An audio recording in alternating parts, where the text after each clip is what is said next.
성공했는데 왜 더 불안해졌을까요? 문제는 돈이 아니라 모드입니다. 여러분, 혹시 이런 경험 있으신가요? 원하던 걸 이루었는데도 마음이 이상하게 더 불안해지는 순간. 예를 들어 어느 날 갑자기 일이 확 풀립니다. 유튜브가 떡상해서 조회수가 터지고 광고가 붙고 협찬이 들어오고 주변에서 와, 인생 폈다. 이제 걱정 없겠다. 합니다. 그런데 정작 본인은 잠이 안 와요. 댓글 하나에도 심장이 철렁하고 조회수가 떨어질까봐 아침에 눈 뜨자마자 통계부터 확인합니다. 이번 영상 망하면 어쩌지? 다음 달에 갑자기 수입 끊기면? 사람들이 나를 잊으면? 성공했는데 더 불안해졌죠. 이상하죠? 그런데 아주 흔한 일입니다. 요즘 많은 사람들은 몸의 안전과 쾌락을 위해 기꺼이 어떤 것에 포로가 됩니다. 돈, 성과, 인정, 안정. 그걸 붙들고 살다 보니 삶은 점점 무의미해지고 오늘도 어제와 다르지 않은 권태 속에서 습관적으로 뛰게 됩니다. 우리는 이 현실을 알아요. 그런데 빠져나갈 방법을 잘 모릅니다. 그래서 마음은 자꾸 한 방을 꿈꿉니다. 한 번의 인생이 바뀌는 기회, 딱 한 번만 터지는 성과, 누가 나를 확 끌어올려주는 사건. 하지만 그 한 방이 온다고 해서 진짜로 자유가 오느냐? 꼭 그렇진 않습니다. 방금 이야기한 떡상한 사람처럼요.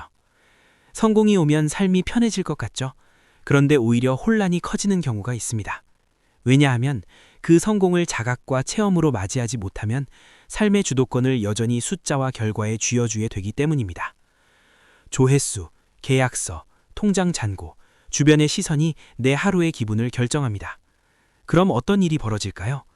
숫자가 오르면 들뜨고, 숫자가 떨어지면 무너지고, 결국 내 마음은 그 숫자에 매여서 끌려다닙니다. 이게 바로 생존 모드가 유지된 채 상황만 바뀐 것입니다. 겉은 성공인데 속은 더 치열한 생존이죠. 여기서 전환이 필요합니다. 생존 모드에 갇혀 있어도 스스로 깨어나면 자각 모드, 체험 모드로 넘어갈 수 있다고 말합니다. 자각 모드는 이렇습니다.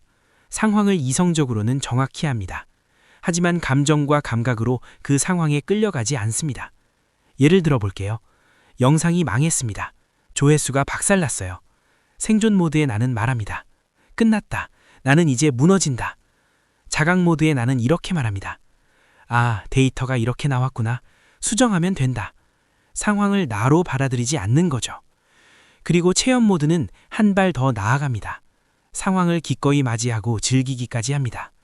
피할 수 없으면 즐겨라는 말이 바로 이 전환을 가리킨다고 합니다.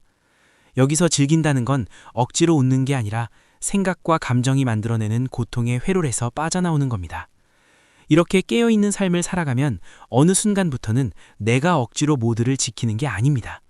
삶이 스스로 어떤 모드로 존재하면서 자연스럽게 그 방향으로 활동하기 시작합니다.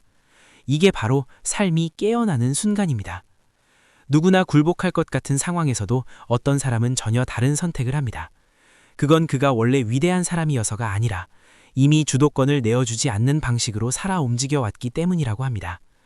그래서 그런 선택을 해낸 날 자기가 정말 대견해집니다. 남들은 네가 강해서 그랬네 라고 하지만 본인은 압니다. 나도 모르게 어떤 힘이 나를 이끌었네. 사람은 하루아침에 바뀌지 않습니다. 사람이 깨어나는 게 아니라 존재 모드가 바뀌어 삶의 방향에 영향을 미치기 시작할 때 삶이 스스로 깨어나는 순간이 옵니다. 우리는 내가 삶을 산다고 믿습니다. 하지만 진실은 삶이 스스로 펼쳐진다는 관점이 있습니다. 생각해보면 그렇죠. 내가 삶을 내 뜻대로 산다면 삶이 내 뜻대로 되어야 합니다. 그런데 현실은 그렇지 않습니다. 그러면 무엇을 정겨내야 하느냐? 나라는 것이 정말 무엇인지입니다. 정견해보면 나는 생각과 느낌 속에 있는 헛개비 같은 환영이고 실제 하는 것은 매 순간 올라오는 생각, 감정, 느낌들, 그 정보의 흐름, 그 정보들 이전에 있는 본래 마음, 삶의 기본 바탕을 보게 될 때 삶이 호련히 깨어난다고 합니다. 잠깐이라도 맑아진 경험이 있으면 사람은 이런 질문을 하게 됩니다. 어떻게 하면 이 깨어남을 더 확실하게 합니까? 그런데 이 질문 자체가 진리를 더 많이 가지려는 추구심일 수 있다고 합니다. 그리고 그 추구의 주체는 생각 속에 살아남은 에고일 수 있고요. 이게 왜 문제일까요?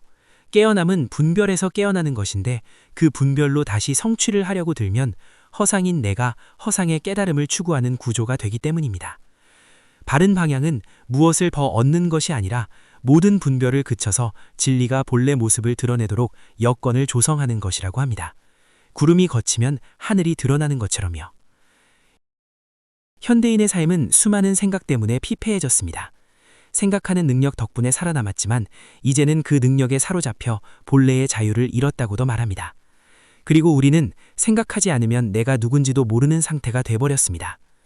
그래서 생존 모드에서 평화와 감사로 충만한 체험 모드로 바뀐 삶을 시작해야 한다는 결론으로 갑니다. 그 출발점은 의외로 단순합니다.